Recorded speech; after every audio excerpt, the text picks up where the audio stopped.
মহালয়া মানেই ভোর 4টে, মহালয়া মানেই বীরেন্দ্র কৃষ্ণ ভদ্র।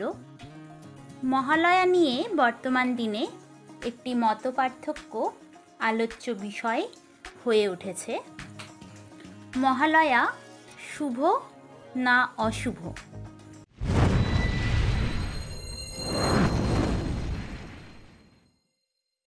শুভ সন্ধ্যা।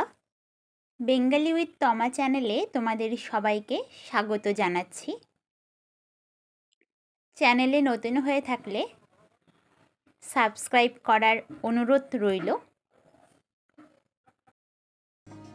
আজকের ভিডিওতে আমরা জেনে নেব আমরা শুভ মহালয়া না অশুভ মহালয়া বলবো।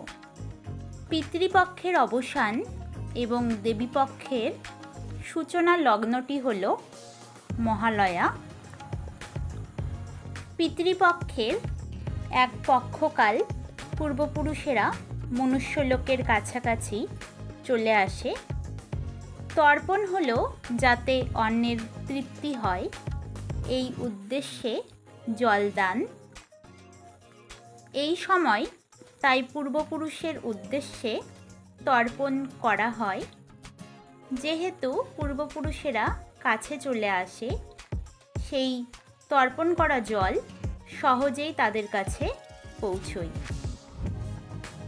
অপরদিকে শাস্ত্রমতে মহালয়ার দিনই দেবী দুর্গা মহিষাসুর বধের দায়িত্ব নেন। মহিষাসুরের কবল থেকে দেবলোককে উদ্ধারের দায়িত্ব যেহেতু এই দিন থেকেই, তাই মহালয়ার একটি বিশেষ গুরুত্ব রয়েছে।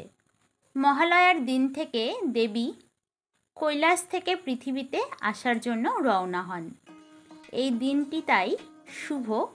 অপরদিকে এই দিন পিতৃপক্ষের উদ্দেশ্যে তর্পণ করা হয়। এটি তাই ছেড়ে যাওয়া মানুষগুলোর স্মরণ করার দিন, একটি শোকের দিন।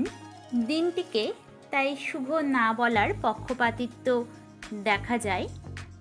তর্পণের বৃহত্তর অর্থ এটি এক মিলন ক্ষেত্র, তাই মিলনের এই মুহূর্ত এটিকে একেবারেই অশুভ বলা যায় না। দেবীপক্ষের সূচনা মানেই বাঙালির সেরা উৎসব দুর্গাপূজার সূচনা হয়ে যায়, তাই এই মুহূর্ত শুভই বটে। ব্রহ্মার বরে মহিষাসুর অমর হয়ে ওঠে। শুধুমাত্র কোনো নারী শক্তির কাছে তার পরাজয় হবে। অসুরদের অত্যাচারে যখন দেবতারা অতিষ্ঠ, তখন ত্রিশক্তি ব্রহ্মা, বিষ্ণু, মহেশ্বর দেবী দুর্গার সৃষ্টি করেন। তিনি মহামায়ারূপী দেবী দুর্গা। দেবী দুর্গা দেবতাদের দেওয়া অস্ত্র দিয়ে মহিষাসুরকে বধ করেন। আর সেজন্যই বিশ্বাস করা হয় দুর্গাপূজা খারাপ শক্তির বিনাশ করে শুভ শক্তির আবাহন। মহালয়ার দিন থেকেই দুর্গাপূজার আনন্দ, শুভ চেতনা শুরু হয়।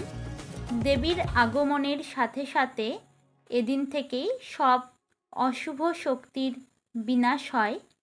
হিন্দু ধর্মের যে কোনো শুভ কাজের শুরুতেই পূর্বপুরুষদের স্মরণ করা হয়। বিবাহের আগে নান্দিমুখ যজ্ঞ করে পূর্বপুরুষদের স্মরণ করা হয়। বিবাহের আগে আমরা যেমন শুভ বিবাহ বলি, মহালয়ার আগেও আমরা তাই শুভ মহালয়াই বলবো। তোমাদের কোনো মতামত বা ডিমান্ড ভিডিও থাকলে আমাকে কমেন্ট করে জানাতে ভুলবে না। ভিডিওটি ভালো লেগে থাকলে লাইক, শেয়ার, সাবস্ক্রাইব করে দেবে।